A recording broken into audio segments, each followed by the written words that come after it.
గులాబీ పార్టీలో ముఖ్య నేతలకు అత్యంత వీర విధేయుడు ఆయన. పార్టీలోని ముఖ్య నాయకుల్లో ఒకరిగా ఎదిగిన దళిత విద్యార్థి నాయకుడు ఆయన. పార్టీ వర్కింగ్ ప్రెసిడెంట్ కేటీఆర్కు అత్యంత సన్నిహితుడు. తెలంగాణ ఆవిర్భావం తర్వాత తన రాజకీయ గురువు, ఆర్థికంగా ప్రోత్సహించిన నాయకుడిపై గెలిచి చరిత్ర సృష్టించారు. గత ఎన్నికల్లో ఓటమి తర్వాత ఆయన అడావిడి ఎక్కడా కనిపించడం లేదని అంటున్నారు.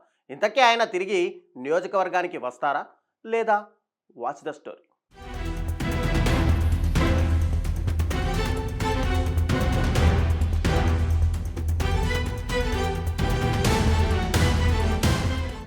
బాల్క సుమన్ నోటి దూకుడుతో తెలంగాణ ఉద్యమ సమయంలో ఫైర్ బ్రాండ్ ఇమేజ్ సంపాదించుకున్న గులాబీ పార్టీ నాయకుడు.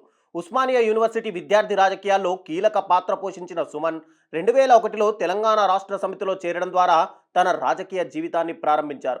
ఉస్మానియా విశ్వవిద్యాలయ విద్యార్థి విభాగం టీఆర్ఎస్వికి 2007లో అధ్యక్షుడిగా, ఆ తర్వాత టీఆర్ఎస్ పార్టీ విద్యార్థి విభాగం టీఆర్ఎస్వికి 2010లో రాష్ట్ర అధ్యక్షుడిగా పనిచేశారు. 2009-2014 మధ్యకాలంలో తెలంగాణ ఉద్యమంలో ముఖ్య పాత్ర పోషించారు.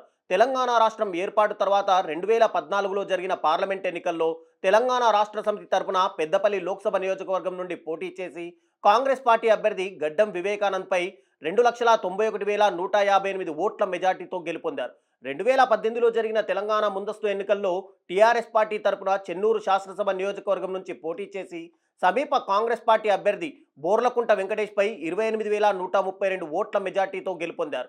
పార్టీ వర్కింగ్ ప్రెసిడెంట్ కేటీఆర్కు ముందు నుంచి అత్యంత సన్నిహితుడైన బాల్క సుమన్ 2022 జనవరి 26న గులాబీ పార్టీ మంచిర్యాల జిల్లా అధ్యక్షుడిగా నియమితులయ్యారు.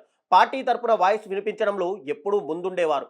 అయితే గత ఎన్నికల్లో ఓటమి పాలవడంతో ఎన్నికలు జరిగిన నాటి నుంచి నేటి వరకు చెన్నూరు నియోజకవర్గంలో కనిపించడం లేదట. కేసీఆర్ 2 సార్లు ముఖ్యమంత్రిగా పనిచేసినప్పుడు ఎంపీగా ఎమ్మెల్యేగా తెగ హడావిడి చేసిన బాల్క సుమన్ దళిత కోటాలో తనకు మంత్రి పదవి వస్తుందని ఆశించారు. అయితే కేటీఆర్ ఆశీస్సులున్నా కేసీఆర్ మాత్రం ఆయనకు అవకాశం ఇవ్వలేదు. చెన్నూరు నియోజకవర్గ ఎమ్మెల్యేగా గెలిచి దళిత కోటాలో మంత్రి పదవి వస్తుందని ఆశించిన సుమన్ ప్రభుత్వ విప్ పదవితో సంతృప్తి పడాల్సి వచ్చింది.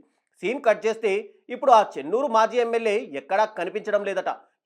కేటీఆర్కు సన్నిహిత సంబంధాలు ఉండడంతో బీఆర్ఎస్లో ముఖ్య నాయకుడిగా హడావిడి చేసిన తమ మాజీ ఎమ్మెల్యే ఎక్కడని చెన్నూరు నియోజకవర్గ ప్రజలు ప్రశ్నిస్తున్నారట. గత ఎన్నికల్లో కాకా తనయుడు వివేక్కు దమ్ముంటే తనపై పోటీ చేసి గెలవాలని సవాల్ విసిరిన బాల్క సుమన్ ఓటమి పాలడంతో నియోజకవర్గానికి దూరంగా ఉంటున్నారట. ఒక పక్క ఇతర నియోజకవర్గంలోని మాజీ ఎమ్మెల్యేలు దుర్గం చిన్నయ్య, నడిపల్లి దివాకర్ రావులు ప్రజల్లోకి వెళ్లే ప్రయత్నాలు చేస్తున్నా బాల్క సుమన్ మాత్రం కనిపించకపోవడంపై చెన్నూరు ప్రజల్లో భిన్న వాదనలు వినిపిస్తున్నాయట. కేవలం తన అవసరానికి చెన్నూరు నియోజకవర్గం నుండి పోటీ చేసి ఓడిపోయాక కనీసం ఇటువైపు కన్నెత్తి కూడా చూడడం లేదని విమర్శిస్తున్నారట. సాక్షాత్ మాజీ ఎమ్మెల్యే పట్టించుకోకపోవడంతో నియోజకవర్గంలోని క్యాడర్ కూడా తలోదారి అన్నట్టు తయారైందట. చెన్నూరు నియోజకవర్గానికి చెందిన మాజీ ఎమ్మెల్యే పురాణం సతీష్ కూడా కాంగ్రెస్ తీర్థం పుచ్చుకోవడంతో బీఆర్ఎస్కు చెన్నూరు నియోజకవర్గంలో పెద్ద దిక్కు లేకుండా పోయిందట.